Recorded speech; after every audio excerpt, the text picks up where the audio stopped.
negatif.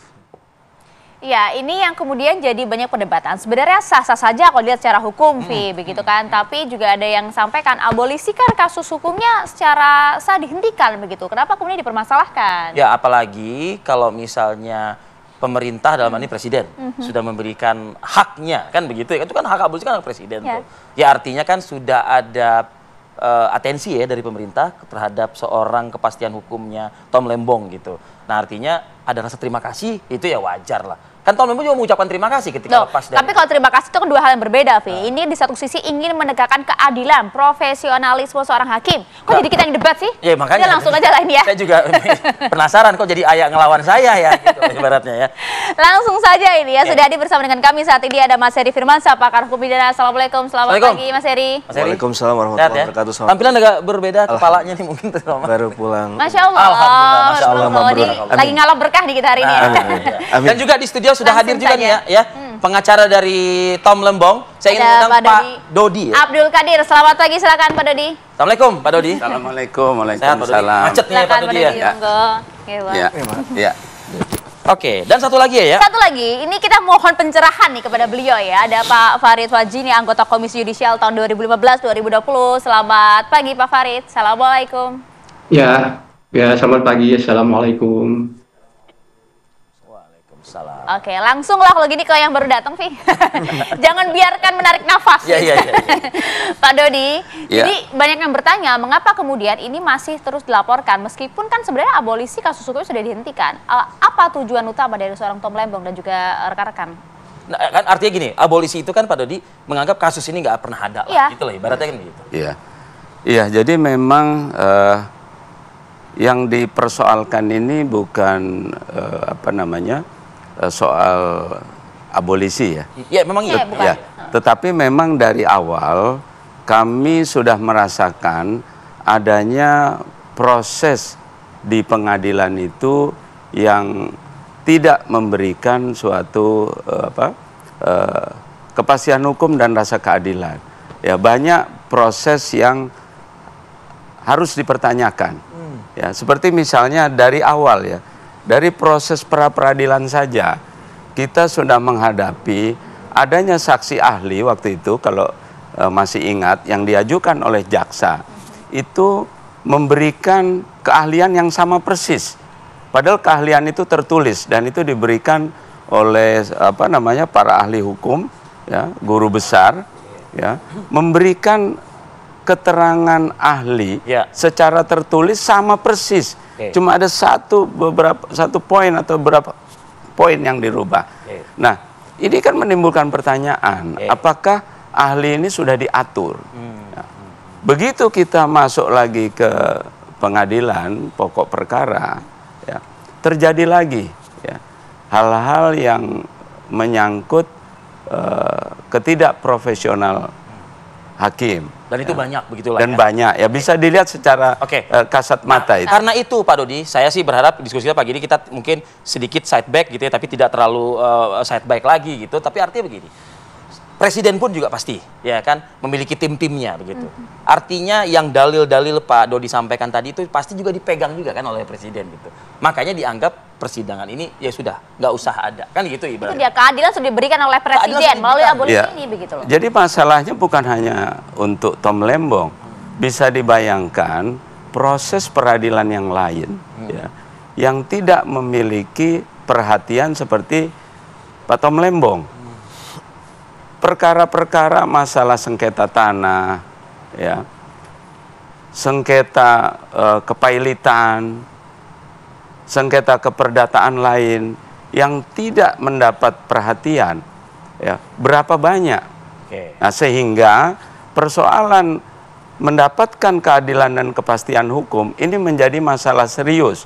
Nah, justru pengadilan Pak Tom Lembong ini ya sebagai suatu awal bagaimana melakukan restorasi, bagaimana pengawas-pengawas di bidang hukum ini melakukan fungsinya, sehingga masyarakat tidak perlu khawatir di dalam menemukan haknya. Pak Dodi, penegasan menjawab berbagai pertanyaan publik. Artinya dalam hal ini pelaporan ini sama sekali tidak ada unsur ketidaksukaan like and dislike secara subjektif ya terhadap ketiga hakim tersebut ya? Tidak ada. Ini menyangkut masalah sistem, ya. Sistem penegakan hukum di Indonesia. Ini kan sudah menjadi rahasia umum. Orang kalau pergi ke pengadilan, siapa yang bisa tahulah quote unquote ya. Orang tahu ya. Susahnya mencari kepastian hukum dan keadilan. Banyak perkara-perkara. Contoh penyerobotan tanah di PIK sampai saat ini, ya. Contoh nih ya, contoh ya.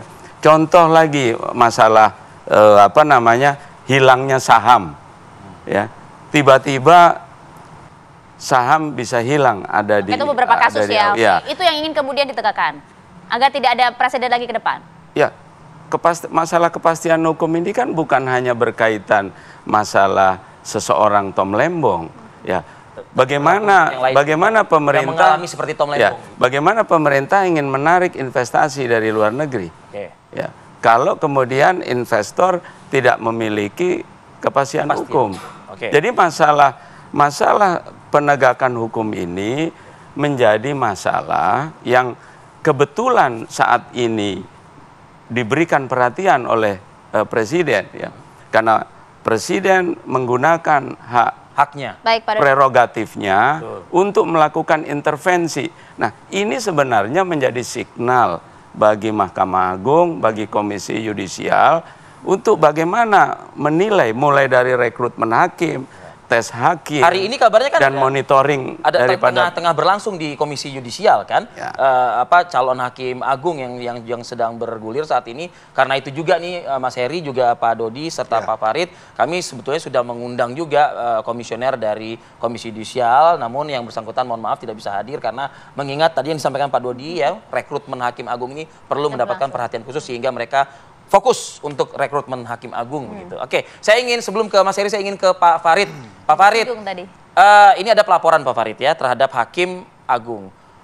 Hakim maksud kami. Nah, ini yang kita ketahui kan Tom Lembong ini kan apapun itu yang terjadi di persidangan, meskipun ada ketidakpuasan dari kubu Tom Lembong, ya vonis tetap dijatuhkan, ya kan 4,5 tahun penjara. Artinya proses berjalan kan di persidangan itu. Tapi ini ada pelaporan Pak Farid. Silakan Pak Farid, komentar Anda. Oke, saya menyimak dari awal dari yang disampaikan oleh kuasa hukum Tom Lembong. Yang pertama terkait dengan polemik atau wacana di ruang publik terkait dengan pelaporan ini, saya ingin sampaikan secara normatif ada 3 kemungkinan laporan di Komisi Yudisial terkait dengan perilaku hakim yang dianggap gugur atau tidak akan diterima. Yang pertama, jika peristiwanya terjadi sebelum Komisi Yudisial berdiri. Jadi pelanggaran itu terjadi sebelum Komisi Yudisial berdiri. Lalu kemudian yang kedua, jika kemudian hakimnya atau terlapor mengundurkan diri. Lalu kemudian yang ketiga, jika kemudian hakimnya meninggal dunia. Jadi kalau kemudian terkait dengan isu atau wacana publik berkaitan dengan laporan ini kepada Komisi Yudisial, saya ingin sampaikan bahwa secara normatif tidak ada suatu sebab yang menghalangi akan adanya laporan ini. Itu satu. Yang kedua, saya sangat sepakat dan setuju sekali terkait dengan sikap dan suara dari tim hukum Tom Lembong. Ini bukan soal kalah menang, bukan soal berat ringannya hukuman dan lain sebagainya, tapi terkait dengan niatan untuk melakukan perbaikan sistem, bagian dari sistem evaluasi terhadap proses peradilan di Indonesia.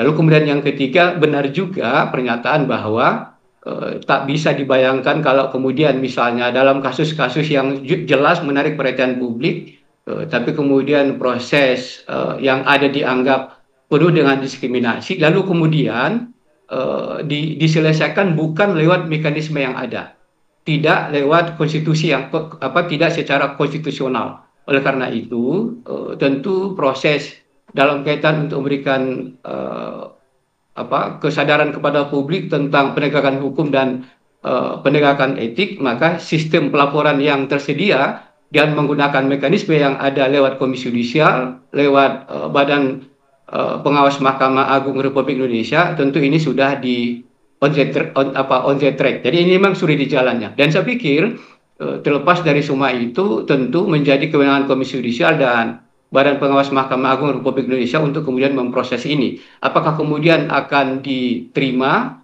apakah kemudian akan tidak nyatakan diterima atau ditolak dan lain sebagainya, itu merupakan kewenangan yang harus kita hormati. Saya pikir begitu. Pak Farid, kan disebut-sebut yang kita masyarakat tahulah, awam gitu kan, tahu, hakim itu adalah wakil Tuhan, kan begitu kan, untuk meraih keadilan masyarakat begitu. Nah, masa sih dalam putusan Tom Lembong ini seakan-akan hakim tidak adil menurut pihak Tom Lembong, kan begitu? Katanya wakil Tuhan. Nah, itulah saya pikir proses penting dari sistem pelaporan ini. Daripada kemudian perdebatan yang menjadi tidak terkendali, lalu kemudian oleh tim kuasa hukum digiring ke arah proses yang konstitusional, yaitu menggunakan haknya untuk melaporkan para hakim ini kepada Komisi Yudisial, kepada Mahkamah Agung Republik Indonesia lewat Badan Pengawas. Jadi saya pikir yang paling tepat langkahnya memang seperti ini, tidak kemudian menjadi perdebatan yang liar, menjadi wacana yang liar, yang justru publik akan membingungkan kalau kemudian ini tidak disalurkan lewat mekanisme yang memang sudah disediakan oleh sistem perundang-undangan kita. Dan saya sangat sepakat, ini sekali lagi bukan soal ada atau tidak abolisi, ini bukan soal kemudian 4,5 tahun atau tidak, tapi ini adalah soal bagian dari sistem evaluasi dari publik, dari sistem yang ada, untuk kemudian melihat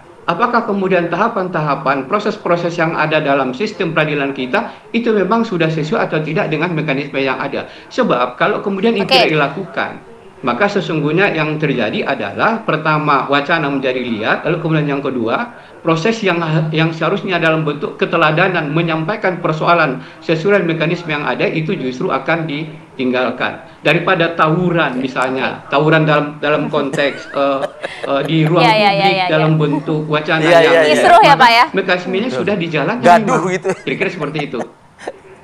Baik Pak Farid, artinya ini kalau menurut Pak Farid sih sudah on the track dan ini bagian dari perbaikan sistem keadilan pelaporannya. Tapi bagaimana suara Mas Heri Firmansyah? Kami akan dengar saja ya Mas. Sesaat lagi kami kembali untuk Anda. Tahan dulu.